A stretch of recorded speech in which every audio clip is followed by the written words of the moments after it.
Hello friends and welcome to my channel The World According to JMM। First of all very good evening. कैसे हैं आप लोग? आज की क्लास में आप सभी का बहुत बहुत स्वागत है। ये जो क्लास है वो सीटेड दिसंबर 2024 के लिए एसएसटी की क्लास है, जिसमें प्रीवियस ईयर सारे क्वेश्चन सॉल्व किए जाएंगे। इसमें आपको लगभग 500 से ज़्यादा क्वेश्चंस मिलेंगे और डेली 10 to 20 क्वेश्चंस रहेंगे और वो सारे क्वेश्चंस एनसीईआरटी बेस्ड पर रहेंगे और प्रीवियस ईयर रहेंगे। ओके, तो इस तरह से हम एग्ज़ाम आने तक बहुत सारे क्वेश्चंस को सॉल्व कर लेंगे, जिससे कॉन्सेप्ट क्लियर हो जाएगा। चलिए तो हम अपनी क्लास स्टार्ट करते हैं। हमारा पहला क्वेश्चन है, अंतरिक्ष से प्रवेश करने वाला उल्का पिंड वायुमंडल के किस परत में आने पर जल जाता है? पहला ऑप्शन है मध्यमंडल, ऑप्शन बी बाह्य वायुमंडल, ऑप्शन सी बहिर्मंडल या फिर ऑप्शन डी समताप मंडल। इनमें से ऐसा कौन सा वायुमंडल का परत है जिसमें उल्का पिंड जब अंतरिक्ष से आकर प्रवेश करता है तो वो जल जाता है? इसका राइट आंसर हो जाएगा ऑप्शन नंबर ए मध्यमंडल। ओके, अंतरिक्ष से प्रवेश करने वाला उल्का पिंड वायुमंडल के जब मध्यमंडल में आता है तो वह जल जाता है। इस तरह से option number A is right answer. Okay, ये क्वेश्चन पिछले एग्ज़ाम में आ चुका है। अब आते हैं सेकंड क्वेश्चन पर। हमारा दूसरा क्वेश्चन है, ऋतु प्रवास जुड़ा हुआ है ऑप्शन ए लोगों के आवागमन से, ऑप्शन बी घरों के आसपास के बनावट से, ऑप्शन सी जहां बस्तियां विकसित होती हैं, या फिर ऑप्शन डी एक छोटा घर। तो इसमें से आपको बताना है कि जो ऋतु प्रवास है वो किस चीज़ से जुड़ा हुआ है। तो इसमें राइट आंसर हो जाएगा ऑप्शन नंबर ए लोगों के आवागमन से। ऋतु प्रवास लोगों के आवागमन से जुड़ा हुआ है। ये भी क्वेश्चन लास्ट ईयर आ चुका है। अब आते हैं क्वेश्चन नंबर थर्ड पर। क्वेश्चन नंबर तीसरा है, भारत का शोध संस्थान कहाँ अवस्थित है? Option A Australia, option B Antarctica, option C Europe and option D Asia. तो इसका राइट आंसर हो जाएगा option number B Antarctica. Okay, Bharat का शोध संस्थान अंटार्कटिका में स्थित है। ये सारे क्वेश्चंस लास्ट ईयर में आए हुए हैं, मैंने सारे क्वेश्चंस वहीं से लिए हैं, तो इसे याद रखिएगा। भारत का शोध संस्थान कहाँ पर है? अंटार्कटिका में। अब आते हैं क्वेश्चन नंबर फोर्थ पर। क्वेश्चन नंबर फोर्थ है, भारत में आरंभिक मानवों की समझ के लिए किसे प्राथमिक स्रोत माना जाता है? ऑप्शन ए कांगड़ा शैली की चित्रकला, ऑप्शन बी गिरिवर का शैल अभिलेख, ऑप्शन सी बादशाहनामा चित्रकला, या फिर ऑप्शन डी मध्य प्रदेश शैल की चित्रकला। इसका राइट आंसर हो जाएगा option number D Madhya Pradesh शैल की चित्रकला।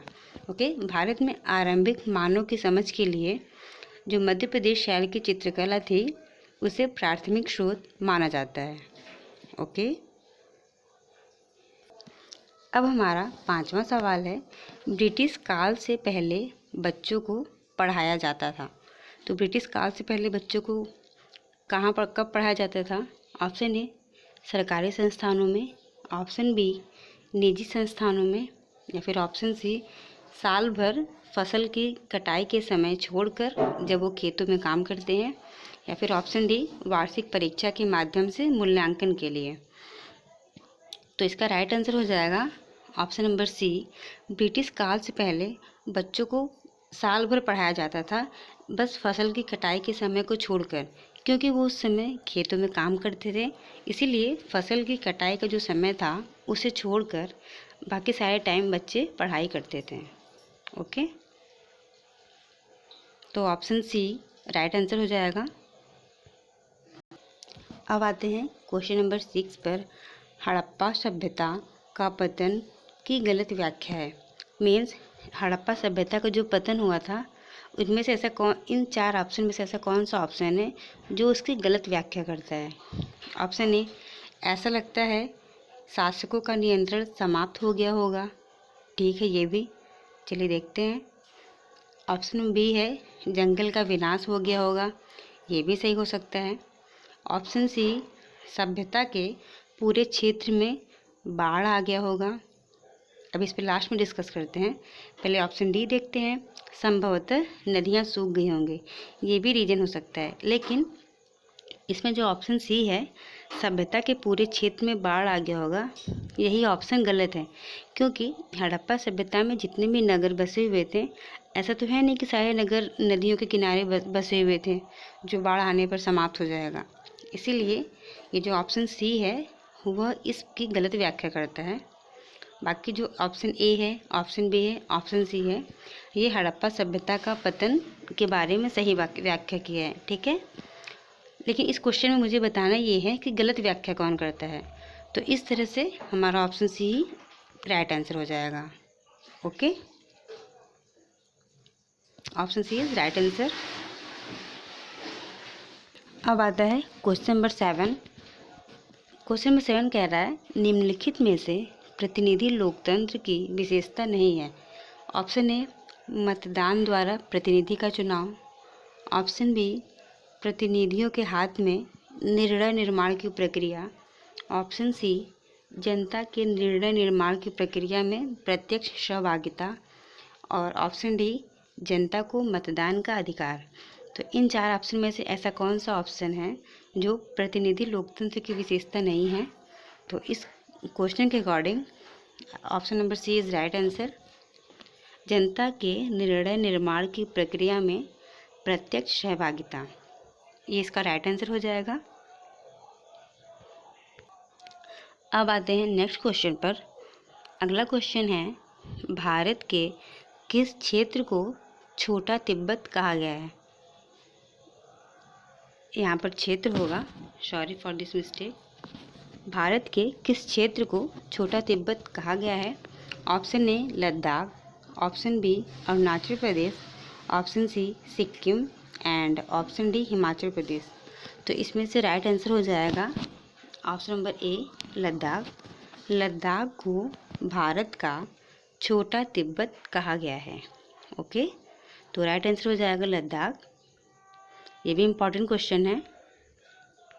अगला क्वेश्चन है, 1997 से भारतीय उच्चतम न्यायालय ने विशाखा निर्देश की रचना महिलाओं को यौन उत्पीड़न से बचाने के लिए किया।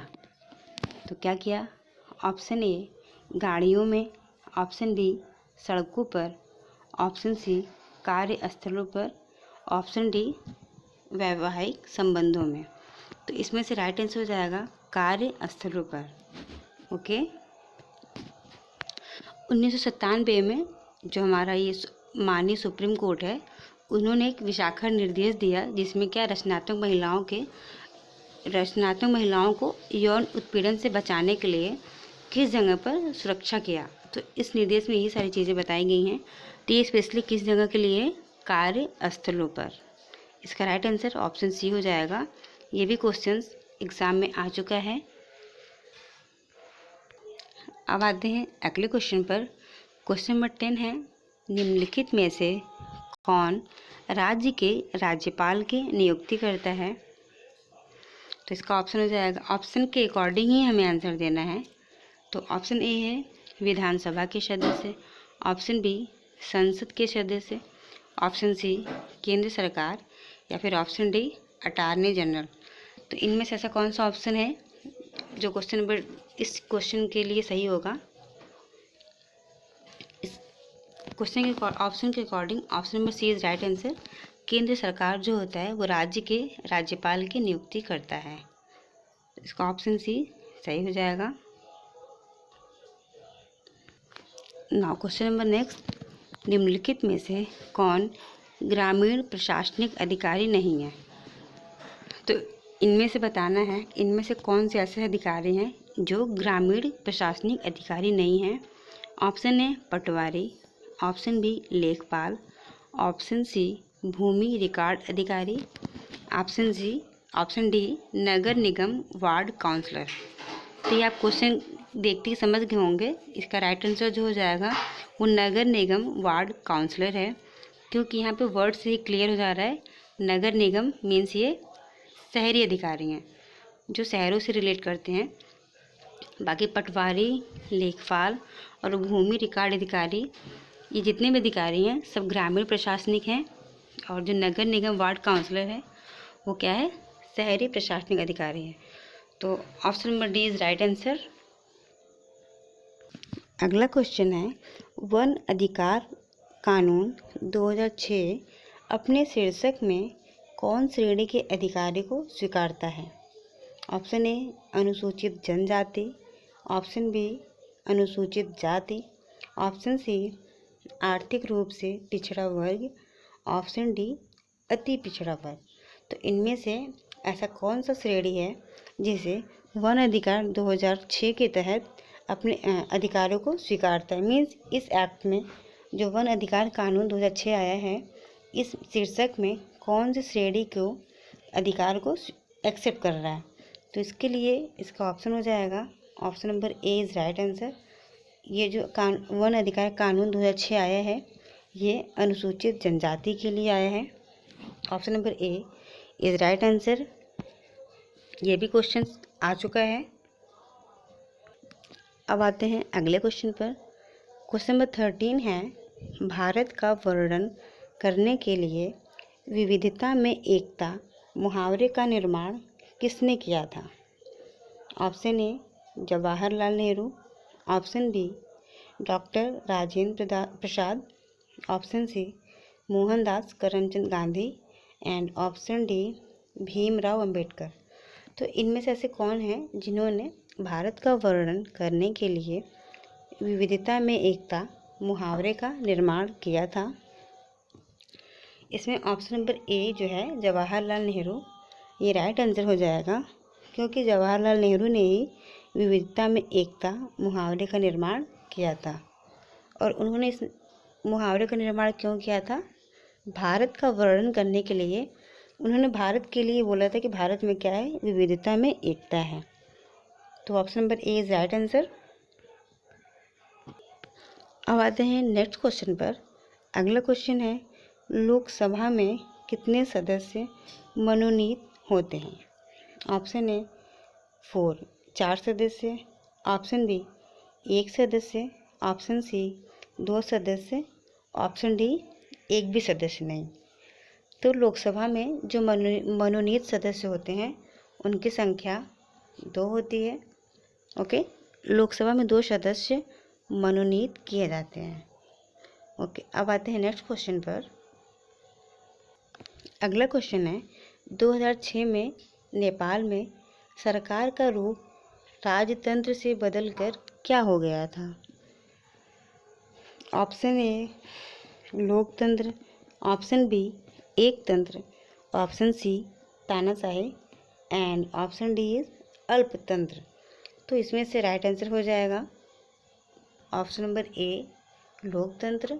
ओके, 2006 में नेपाल की जो सरकार थी वो राजतंत्र, 2006 से पहले राजतंत्र थी और 2006 के बाद नेपाल की जो सरकार थी वो क्या राजतंत्र से बदलकर लोकतंत्र हो गई।